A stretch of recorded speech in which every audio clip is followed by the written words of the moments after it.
नमस्कार दोस्तों, राधे राधे। कैसे हैं आप सभी? आशा करती हूँ आप सब बहुत अच्छे होंगे। स्वागत है आप सभी का रेखा की दुनिया में। और मैं बना रही हूँ यहाँ ध्रुव के लिए नमकीन, क्योंकि जब से मेरे ब्रश शुरू हुए ना तब से ध्रुव ने बहुत ज़्यादा खाना बिल्कुल छोड़ ही दिया है। मानो सिर्फ वैसी चीज़ें खा के रहता है जैसे चिप्स हो गया और नमकीन हो गया, लॉलीपॉप हो गया। तो बस ये ज़्यादा कुछ ला रहा है, क्योंकि घर में मैं खाना वगैरह तो कम ही बनाती हूँ और हस्बैंड ज़्यादातर बाहर खा लेते हैं।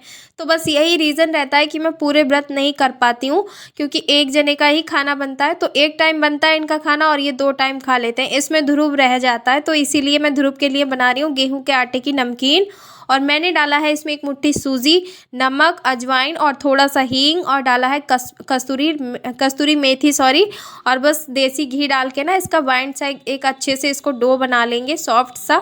ज़्यादा टाइट नहीं गूंथना है आटे को, नॉर्मल सा ही। और ये नमकीन ना बिल्कुल 10 मिनट में बन के तैयार हो जाती है। इसको फ्राई करने में भी टाइम नहीं लगता है, और ना ही इसका आटे का डो जो होता है ना बनाने में बिल्कुल भी टाइम नहीं लगता है।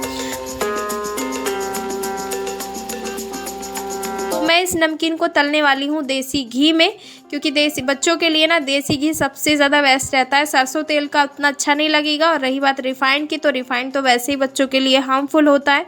तो मैं देसी घी में ही तलूँगी, और हस्बैंड भी खा लेंगे। तो दोनों बाप बेटे ना सुबह शाम जैसे चाय वगैरह में बनाती हूँ तो या तो वही मखाने खा लेते हैं थोड़ा बहुत, या फिर पीनट के दाने में भून लेती हूँ व्रत में, तो वही खा लेते हैं। तो ऐसे में इनका नाश्ता भी ठीक से नहीं हो पाता है। तो मैंने सोचा थोड़ा सा नमकीन बना के रख दूँ, और जो भी 3-4 दिन बचे हैं उसमें आराम से ये नाश्ता इनका चल जाएगा।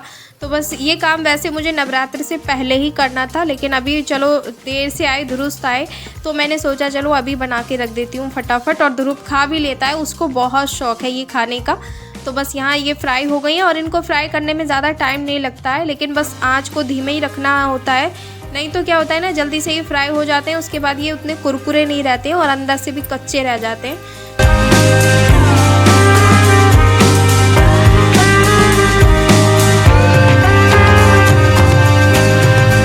और देखिए इनकी कड़कड़ाहट से ही पता लग जा रहा है कि ये कितने ज़्यादा क्रिस्पी और कुरकुरे बने हैं।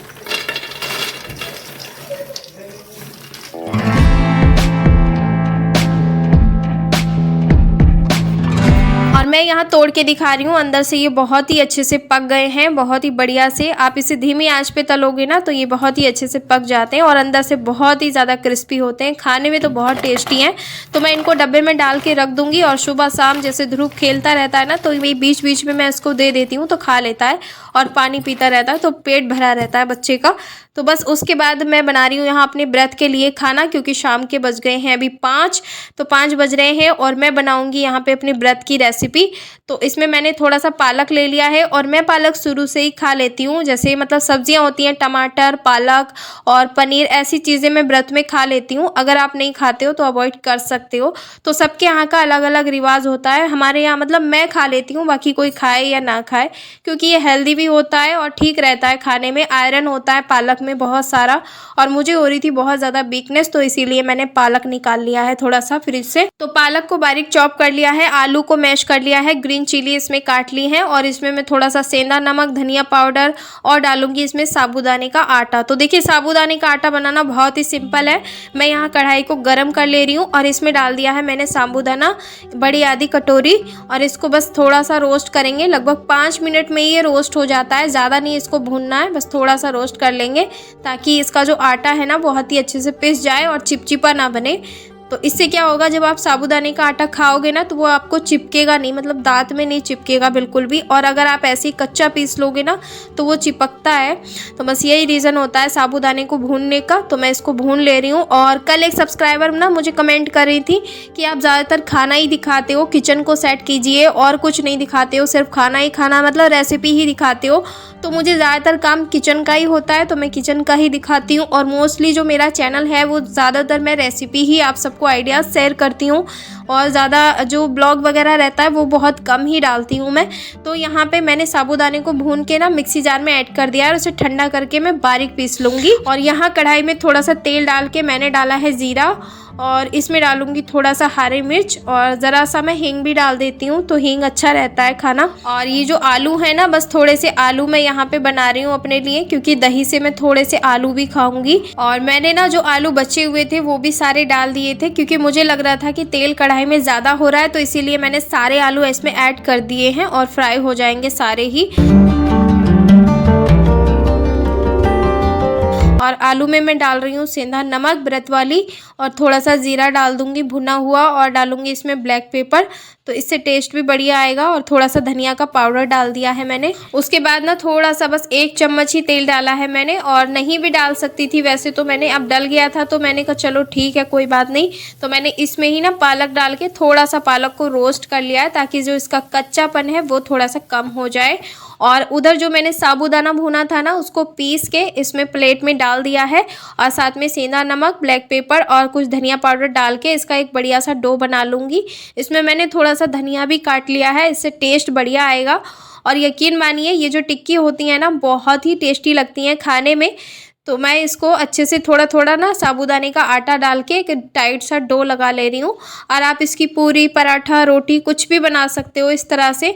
लेकिन जब इसके अंदर आलू रहता है ना, तो ये पतला होता है, तो इसीलिए आप आलू को स्किप कर दीजिएगा अगर आप साबूदाने की पूरी या रोटी कुछ बना रहे हो तो बस यहाँ पे मैं छोटे छोटे से ना इसके कबाब जैसी टिक्की बना लूँगी, मतलब छोटे छोटे जैसे होते हैं। तो बस ये देखिए कुछ इस तरह से मैं बना रही हूँ। और ऐसे ही सारे बना के ना मैंने कढ़ाई में देखिए कुछ ऐसे, मतलब इनको हल्का सा देसी घी में रोस्ट कर लिया है। तो इस तरह का खाना मैं देसी घी में खा लेती हूँ। बाकी जो डीप फ्राई वाले होते हैं ना, वो मैं देसी घी का नहीं खा सकती। खिचड़ी हो गया और कोई सब्जी हो गई, इस तरह की चीज़ें मैं देसी घी में नहीं खा पाती हूँ, पकौड़ी वगैरह। और ये टिक्की ना मतलब तवे पे भी सिक जाती है, लोहे के तवे पे भी बहुत जल्दी और बहुत ही आराम से सिक जाती है, बिल्कुल भी नहीं चिपकती है। क्योंकि मैंने बनाई थी एक दिन, आज मैं इसलिए इस पर बना रही हूँ क्योंकि मुझे तेल ज़्यादा यूज़ नहीं करना था। तो लोहे के तवे पे आप बनाओगे तो थोड़ा बहुत तेल आपको ज़्यादा लग सकता है, लेकिन नॉन स्टिक में ज़्यादा तेल नहीं यूज़ होता है। बस 1-2 चम्मच घी में ही आराम से अच्छे से सिक गए थे। और मैंने इसको चटनी, दही और आलू के साथ सर्व कर लिया है। तो आ जाइए आप सब भी, माता रानी का आज का भोग यही था मेरा 5वें दिन का।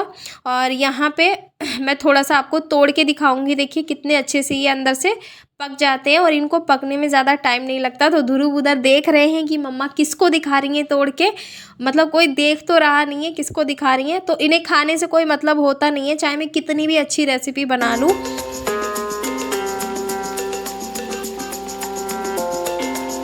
और ये अगली सुबह का वीडियो था, मतलब एक दिन पहले का ये वीडियो था। तो मैं धुल रही थी यहाँ पे कपड़े, गर्म कपड़े निकाले थे हस्बैंड ने अपने, तो उन्हीं के कपड़े मैं धुल के डाल रही थी। और बहुत ज़्यादा भी हो गए थे कपड़े, तो बस 2-3 बार में धुले थे, तो इसीलिए मैंने ज़्यादा वीडियो शूट किया नहीं था। तो मेरा जो ब्लॉग वगैरह रहता है वो मैं कम ही शूट करती हूँ, क्योंकि मुझे ज़्यादातर रेसिपी शूट करने का ही काम होता है, और यही चीज़ मैं ज़्यादातर अपने ब्लॉग में बनाती हूँ। और अभी मैं कर रही थी सुबह की पूजा, तो कपड़े सारे धुल गए थे। तो मैं लगभग देखिए सुबह 4 से 5:30 बजे के बीच में उठ जाती हूँ, तभी मेरी पूजा हो पाती है। और मैं रोज़ ही हवन भी करती हूँ। तो हवन थोड़ा बहुत जो होता है ना, वो रोज़ ही करना होता है माता रानी का 9 दिन तक। और मैं यहाँ पे अभी बैठी हुई थी, कुछ सोच विचार कर रही थी, और फ़ोन में अपना कथा लगा के और बस मैं कथा पढ़ लेती हूँ, गूगल पे सर्च करके हर दिन की कथा ऐसे ही मैं पढ़ती हूँ। तो आ जाइए आप सब भी, माता रानी का आशीर्वाद ले लीजिए। और सुबह सुबह का टाइम है, तो बस माता रानी की जो पूजा है वो मैं 6 बजे तक, 7 बजे से पहले पहले ही कर लेती हूँ।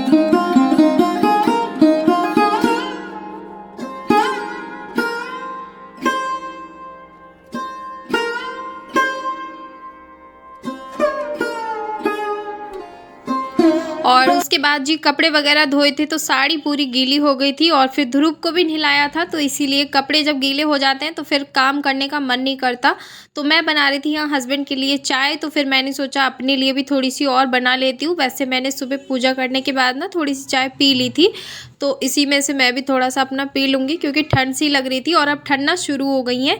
तो यहाँ पे चाय बन रही है और मैं साथ साथ में कर रही हूँ घर की झाड़ू पोछा, क्योंकि कपड़े धुल गए थे ना, तो एक बार फिर से मैं सफाई कर देती हूँ, तो फिर पूरा दिन आराम से अपना काम करते रहो जो भी करने का होता है। और नवरात्रों के व्रत में वैसे ही मैं सिलाई को ना अवॉइड ही करती हूँ, और आप सब भी कहते हो कि दीदी व्रत में सिलाई मत किया करो, तो इसीलिए मैंने अवॉइड कर दिया है उस चीज़ को।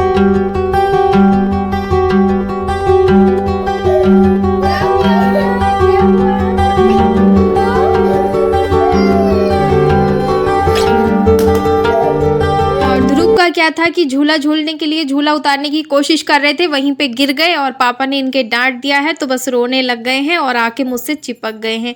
मैं लगा रही थी झाड़ू, तो झाड़ू अधूरी छोड़ नहीं सकती क्योंकि इसका थोड़ी बहुत देर का नहीं होता है, ये काफ़ी देर में मानता है, तब जाके मुझे काम पे लगती हूँ मैं।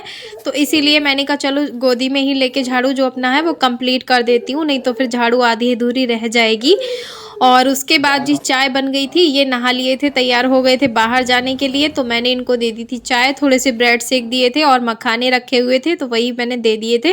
और ये चले गए थे अभी ध्रुव को लेके थोड़ी देर बाहर घुमाने, कहा कि इतनी देर में तुम खाना बना लो, हम घूम के आते हैं। मैंने कहा ठीक है, तो बस जल्दीबाजी में ही यहाँ सब्जी बना के रख रही हूँ इनके लिए।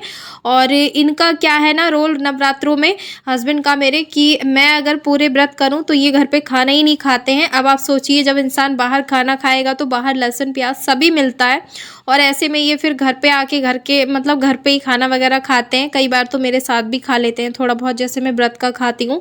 तो मैंने सोचा है, इस बार डिसाइड किया था कि अब मैं इन्हें बाहर का खाना नहीं खाने दूंगी, इस बार मैं घर पे ही बना के खिलाऊंगी। तो मैं पहले से ही इनसे कह देती हूँ कि मैं खाना बनाऊंगी, बाहर मत खा के आना। और फिर भी ये मानते नहीं है, राइस वगैरह खा आते हैं दोस्तों के साथ अपने, और राइस में भी देखिए लहसुन प्याज तो रहता ही है। तो मैंने यहाँ आज इनसे कह दिया था कि आज नहीं चलेगा, आज घर पे ही खाना खाएंगे आप। और कल भी मैंने इनके लिए गोभी आलू बनाए थे ना, तो इन्होंने घर पे ही खाया था शाम को, लेकिन दोपहर को खा के आ गए थे। तो बस इसी में मेरा और इनका थोड़ा बहुत झगड़ा भी हो गया था। मैंने कहा कम से कम 8 दिन तो आप वेट कर ही सकते थे, बिना लहसुन प्याज का खाना अवॉइड कर ही सकते हो, वैसे तो आप खाते ही हो। तो बस इसीलिए इन्होंने अभी सब्जियाँ ला के दी हैं मुझे, और इन्हें खुद से कुछ नहीं पता होता है कि मुझे क्या खाना है क्या नहीं खाना है। तो मैंने ही खुद से ही कहा था कि शिमला मिर्च ले आओ और आलू ले आओ, मैं वही सब्जी बना के रख दूंगी। तो इसीलिए बस वही लेके आए हैं, और साथ में गोभी भी ले आए थे। और मेरे पूरे व्रत रहते हैं तो ऐसा नहीं है कि मैं आराम कर रही हूँ, लेटी हूँ काफ़ी देर तक। आप यकीन नहीं मानेंगे कि मैं नवरात्रि में भी एक दिन भी दिन में सोई नहीं हूँ, और काम ऐसा ही रहता है। ध्रुव लगभग 11-12 बजे तक तो ध्रुव नहाता है, उसके बाद जो भी उसके कपड़े होते हैं वो धुलने होते हैं, फिर एक बार घर को फिर से क्लीन करना होता है जब ये नहा धो लेते हैं तो। और जब ये थोड़ी बहुत देर के लिए पापा के साथ घूमने चले जाते हैं तो इसी बीच में अपना वॉइस ओवर कर लेती हूँ, अगर हो पाती है तो। नहीं हो पाता है तो फिर रात को ही करनी होती है, दिन में का तो कोई चांस ही नहीं है कि मैं कर पाऊँ। तो बस ऐसे ही मेरा रूटीन रहता है। और इधर फिर थोड़ा सा ये भी रहता है कि तबीयत मेरी ठीक नहीं रहती है आजकल, पता नहीं क्या होता जा रहा है। तो चलिए वो चीज़ मैं आप सबके साथ बाद में शेयर करूँगी। अभी तो फ़िलहाल मैं आ गई हूँ वीडियो के एंड पर, और ऐसे ही सारा दिन निकल जाता है मेरा। लगभग रात को सोते सोते 12-11 कम से कम 1 ही बज जाता है कभी कभी तो, क्योंकि वीडियो एडिटिंग में बहुत टाइम लगता है, और दिन में वीडियो एडिट करना मेरे लिए बहुत मुश्किल है। और मुझे लग रहा है इसीलिए मेरी तबीयत ख़राब रहने लगी है, क्योंकि नींद पूरी नहीं होती है मेरी। तो यही वो रीज़न मुझे लग रहा है, और तो कोई ज़्यादा रीज़न मुझे लग नहीं रहा। तो चलिए दोस्तों, मिलती हूँ एक और वीडियो के साथ। आशा करती हूँ आज का वीडियो आपको पसंद आया होगा। अगर पसंद आया है तो वीडियो को लाइक ज़रूर करना, चैनल पर नए हैं तो सब्सक्राइब कर लीजिएगा। मैं मिलूँगी एक और ब्लॉग में। Bye bye, take care, love you all, and Har Har Mahadev and जय माता दी।